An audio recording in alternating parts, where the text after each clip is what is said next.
दोस्तों अभी कुछ ही दिनों पहले मैंने एक वीडियो बनाया था जिसमें मैंने आप सभी लोगों को साफ साफ बताया था कि कई बार जो भूतिया फिल्म होती है और अगर उसे कोई भी इंसान पूरी शिद्दत और पूरी लगन के साथ बनाता है, चाहे वो भूतिया फिल्म बॉलीवुड की हो, हॉलीवुड की हो, मैंने बनाया हो, आपने बनाया हो, कोई शॉर्ट हॉरर फिल्म ही क्यों ना हो, अगर आप उसे शिद्दत से बना रहे हैं तो कई बार उस भूतिया फिल्म के सेट से, उस भूतिया फिल्म के लोगों से कोई भूतिया एनर्जी आकर जुड़ सकती है। जो भूतिया एनर्जीज होती है ना, ये ज्यादातर भूतिया फिल्म से ही जाकर जुड़ती है। इसके पीछे एक बहुत बड़ा लॉजिक होता है।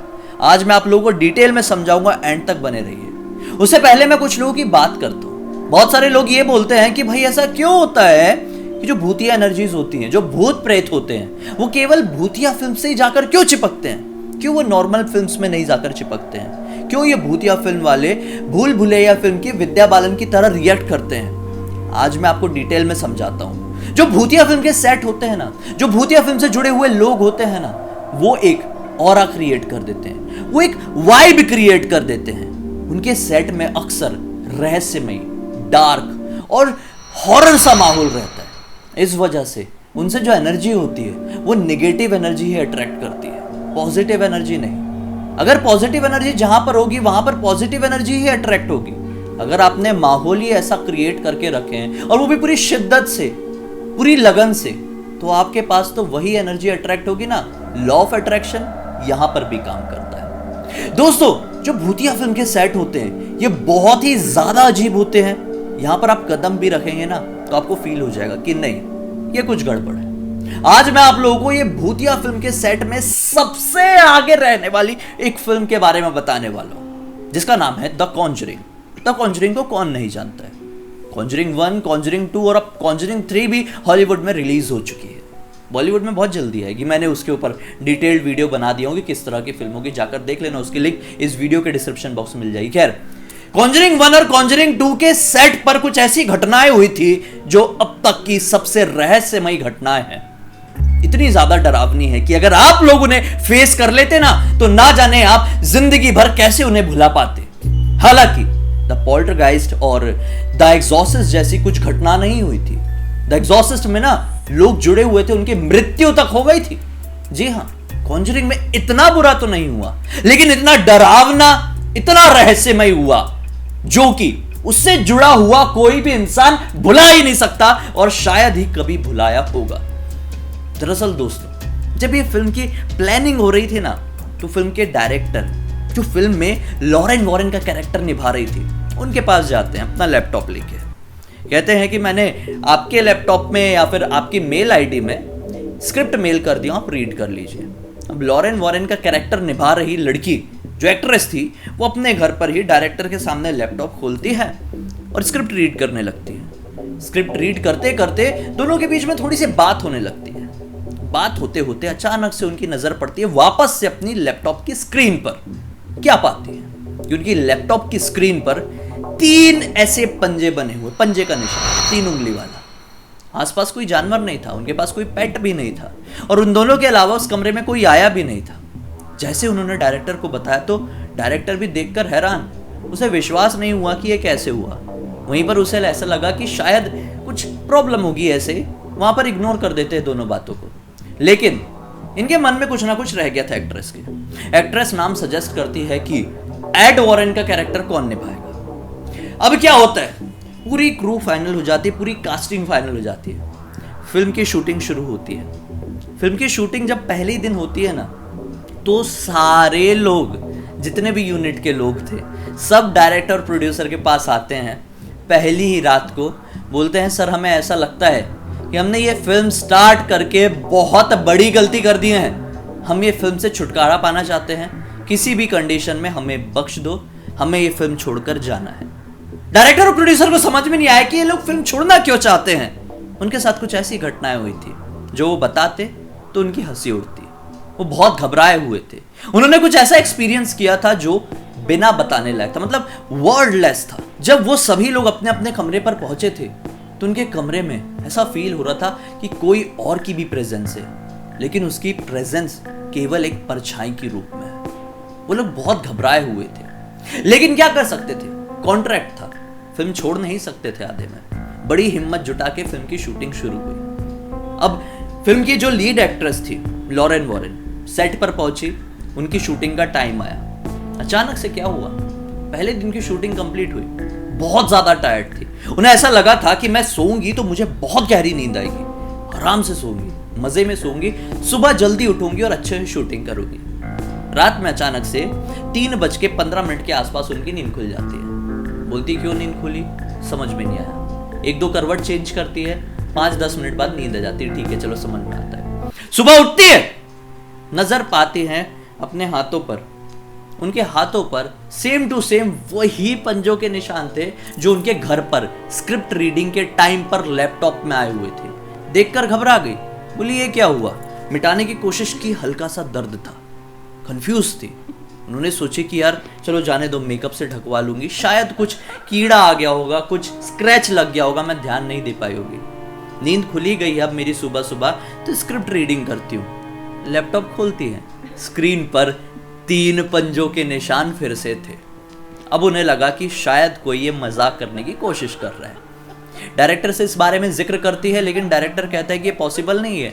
इस यूनिट में सारे लोग बहुत ही ज्यादा काम को लेकर, बहुत वो जो होते हैं ना डेडिकेटेड है, ये काम नहीं करेंगे वो लोग। लॉरेन वॉरेन का कैरेक्टर निभा रही एक्ट्रेस बहुत ज्यादा शॉक में चली जाती है। फिर से अपने घर में जाती है, शूटिंग वूटिंग कंप्लीट करने के बाद, घर नहीं एक्चुअली वो होटल रूम रहता है, सोती है। फिर से 3:15 बजे नींद खुल जाती है। इस बार सोचती है कि उठ के अभी लैपटॉप देखती हूँ, नींद खुल गई है तो स्क्रिप्ट पढ़ती हूँ। फिर से 3 पंजों के निशान उसमें भी, और इस बार इनके थाइज में भी। घबरा गई। क्यों घबराई? जब ये दोनों चीज नोटिस कर रही थी ना, उसी समय अचानक से इन्हें ऐसा लगा कि मेरे रूम में मेरे अलावा कोई और भी है जो जुप से मेरे पीछे से पास हुआ। सेम टू सेम वैसे ही फील जैसा कि हॉरर फिल्म्स पर होता है, वो जंप स्केयर वाला।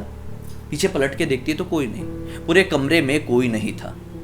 ये सोचती है कि मुझे इस फिल्म को अच्छे से रीड करना चाहिए। जब से मैं इस फिल्म की शूटिंग शुरू की हूँ मुझे ठीक ठीक नहीं लग रहा है सब कुछ। फिल्म की स्क्रिप्ट रीड करती है, क्या पाती है आगे पढ़ते पढ़ते कि इस फिल्म में जो कोई भी भूत का कैरेक्टर निभा रही है, चुड़ैल का कैरेक्टर जो निभा रही है, और वो चुड़ैल वो कोई ना कोई औरत थी ना अपनी रियल लाइफ में, उस औरत की मृत्यु भी रात के 3:15 बजे ही हुई थी। रात के 3:15 बजे भी इस एक्ट्रेस की नींद अपने आप खुल रही थी फ्रॉम द डे वन। ये देख के बहुत ज्यादा शॉक्ड हो जाती है कि इस फिल्म में तो वो लड़की भी रात के 3:15 बजे ही मरी थी और मेरी नींद भी रात के 3:15 बजे ही खुल रही है। शायद कोई अदृश्य शक्ति है जो मुझे कुछ बताने की कोशिश कर रही है। पैरानॉर्मल चीजों पर ज्यादा विश्वास नहीं करती थी ये एक्ट्रेस, हालांकि ये लॉरेन वॉरेन का कैरेक्टर निभा रही थी। अब लॉरेन वॉरेन कौन? इस दुनिया की सबसे बड़ी पैरानॉर्मल एक्सपर्ट कह सकते हैं। एड लॉरेन और लॉरेन वॉरेन ने अपनी जिंदगी में हजारों भूतिया केसेस को सॉल्व किया है। इन्होंने भूतिया केसेस को सॉल्व करने के कोई पैसे नहीं लिए हैं। ये सिर्फ अपने लेक्चर्स, अपने ऊपर लिखी हुई नॉवेल्स, अपने ऊपर बनाई हुई फिल्म से ही पैसे लेते थे। कभी भी किसी के भी घर पर ये झाड़ फूक करने जाते थे या रिसर्च करने जाते थे ना भूतों से जुड़ी हुई, उनसे पैसे नहीं लेते थे। ये इतने जेन्युइन लोग थे। इन्होंने ऐसी ऐसी चीज़ों को सॉल्व किया है जो बहुत ज़्यादा रहस्यमय थी। अब आगे बढ़ते। लॉरेन वॉरेन तो एक साइड पर ये नोटिस कर ही रही थी, यहाँ पर फिल्म की सेट पर लोगों का आना जाना भी लगा हुआ था। एक दिन फिल्म के प्रोड्यूसर के दोस्त वहाँ पर पहुँचते हैं। उनके पास उनका टैबलेट था, मोबाइल वाला होता है ना बड़ा वाला टैबलेट, वो था। अब क्या होता है, प्रोड्यूसर और उनके फ्रेंड बैठकर बात कर ही रहे होते हैं कि जो प्रोड्यूसर के फ्रेंड थे ना, अपने टैबलेट में प्रोड्यूसर को अपनी फैमिली फोटो दिखा रहे होते हैं, स्लाइड कर करके। अचानक से स्लाइड करते करते ये जो फिल्म चल रही थी ना, फिल्म के बिहाइंड द सीन्स के कुछ अजीब से डरावने फोटो उनके लैपटॉप में ऐसे सामने आते स्लाइड करते करते। प्रोड्यूसर देख के हैरान, भाई तुम्हारे पास बिहाइंड द सीन के फोटो कैसे आए? इधर प्रोड्यूसर का फ्रेंड भी हैरान कि भाई मैं इस फिल्म के सेट पर पहली बार आ रहा हूँ, मैं इस फिल्म के सेट पर तुम्हारे अलावा किसी और को अच्छे से जानता भी नहीं, तो पता नहीं कैसे तुम्हारे फिल्म की बिहाइंड द सीन्स की फोटो मेरे लैपटॉप में कैसे आ गई। वो खुद भौचक्का रह जाता है, कुछ समझ में नहीं आता है। वहां से फोटो वोटो डिलीट करके बिना ज्यादा बात किए निकल जाता है। कुछ दिन क्रॉस होते हैं, फिल्म की शूटिंग चल रही थी, नॉर्मल गड़बड़ तो लगी हुई थी। अब एक दिन क्या होता है, पेरॉन्स जो थे ना, पेरॉन्स कौन? जिनके ऊपर ये कॉन्जरिंग फिल्म बनी थी, जिनके घर में भूतिया घटनाएं घट रही थी। अब ये जो रियल पेरॉन्स थे, ये कॉन्जरिंग के फिल्म के सेट पर पहुंचते हैं। अब सब लोग नहीं आते हैं केवल जो बच्चे थे ना, बच्चे ही बहुत सारे थे पेरेंट्स के, तो बच्चे ही आते हैं और सभी लोगों से मिलते हैं, एक्टर से मिलते हैं। फिल्म का सेट देखते उन्हें बहुत डरावना लगता है। एक बच्चा था, वो क्या कहता है कि मैं फिल्म के सेट पर तो आया हूँ, लेकिन पता नहीं क्यों मन बहुत भारी भारी लग रहा है, पता नहीं क्यों ऐसा लग रहा है कि आज कुछ बहुत बड़ी दुर्घटना होने वाली है। सब लोग सुन के हैरान, क्योंकि सब लोग तो इतने दिन से फेस कर ही रहे थे ना कि उस फिल्म के सेट पर क्या क्या हो रहा है। अब ताजुब की बात ये थी कि फिल्म के सेट पर उस दिन कुछ नहीं होता है। अचानक से ये बच्चा जिसने बोला था, उसके मोबाइल पर फोन आता है घर से, इसकी मॉम का। मॉम क्या बोलती है कि बेटा, मैं जोर से अपने घर पर फिसल कर गिर गई हूँ और मेरी बैक की जो हड्डी है ना, वो फ्रैक्चर हो गई है। सभी के पैरों तले जमीन निकल जाती है, जैसे कि मानो इसे जो कुछ भी फील हुआ वो सच हो गया। शायद वहां पर मौजूद एनर्जी ये चाह रही थी कि मुझे आकर फेस करो, फेस नहीं किए तो भुगतो। दोस्तों मैं आप लोगों को बता दूं, एड एंड लॉरेन वॉरेन का एक म्यूजियम है, जिस म्यूजियम में ये लोग ना श्रापित चीजों को रखते हैं। जो भी कहीं झाड़ फूक करते हैं और उससे जुड़ी हुई कोई श्रापित चीज इन्हें मिलती है तो अपने म्यूजियम में लाकर रख देते हैं। इस फिल्म में भी डायरेक्टर प्रोड्यूसर को एक वॉरेन्स का म्यूजियम दिखाना था, नकली म्यूजियम बनाना था। असली म्यूजियम में जाकर तो शूट कर नहीं सकते थे क्योंकि वहां पर एनाबेल है। तो इन लोगों ने क्या किए, एक सेट बनाया। वो सेट बहुत ही ज्यादा स्पूकी सा लग रहा था। एक सीन लगा हुआ था, बाहर शूट हो रहा था। प्रोड्यूसर ने सोचा कि यार सेट तैयार हो गया, एक बार मैं फील लेके आता हूँ, देख के आता हूँ सब ठीक है कि नहीं, अच्छे से बना है कि नहीं, डरावना लग रहा है कि नहीं। प्रोड्यूसर अकेला ही पहुंच गया अपने उस फिल्म के सेट पर, जो कि म्यूजियम वाला बनाया गया था। वहां पर जाता है तो क्या पाता है कि उस नकली बनाए हुए म्यूजियम में ना इतना अजीब सा दिखने वाला छोटा सा खिलौना ऐसे गोल गोल गोल गोल गोल गोल घूम रहा है। वो सोचता है कि शायद बैटरी वाला होगा, तो घूम रहा होगा, बैटरी ऑन करके छोड़ दिए होंगे। अचानक से बाहर जाता है और बाहर ही उसको जो सेट पर काम करने वाले आदमी होते हैं ना, उनमें से कोई मिल जाता है। वो उससे कहता है कि भाई तुमने अंदर ना ये कोई खिलौना चालू छोड़ दियो, उसे जाओ बंद करो और उसकी जगह पर रखो। बाहर जो सेट बनाने वाला आदमी था वो शॉक्ड कि सर हमने तो अंदर कोई भी ऐसी चीज़ रखे ही नहीं है जो बैटरी से चलती हो, कोई भी ऐसी चीज़ रखे ही नहीं है जो खिलौना हो। वो भी हैरान, बोलता है चलो मेरे सामने, अंदर कुछ घूम रहा है। जैसे ही जाकर देखते हैं, वो जो खिलौना था ना अंदर अजीब सा गोल गोल जो घूम रहा था, प्रोड्यूसर ने अब भी देखा था, वो अपनी जगह पर ही रखा हुआ था, जमीन पर नहीं घूम रहा था। प्रोड्यूसर देख के बहुत ज्यादा शॉक्ड हो जाता है।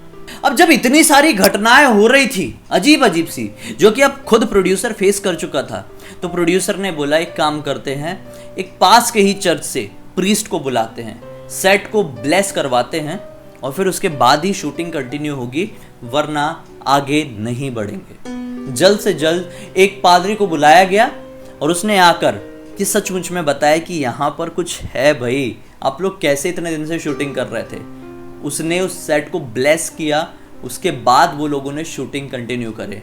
लेकिन दोस्तों मैं आप लोगों को बता रहा हूँ, जो लड़की, जो एक्ट्रेस लॉरेन वॉरेन का कैरेक्टर निभा रही थी, जब तक फिल्म की शूटिंग खत्म नहीं हुई तब तक रात में 3:15 के आसपास अपने आप उठती रही और इसका रीज़न उसे कभी पता नहीं चल पाया। एंड में वो लोग समझे कि एक अजीब सा कोइंसिडेंस था।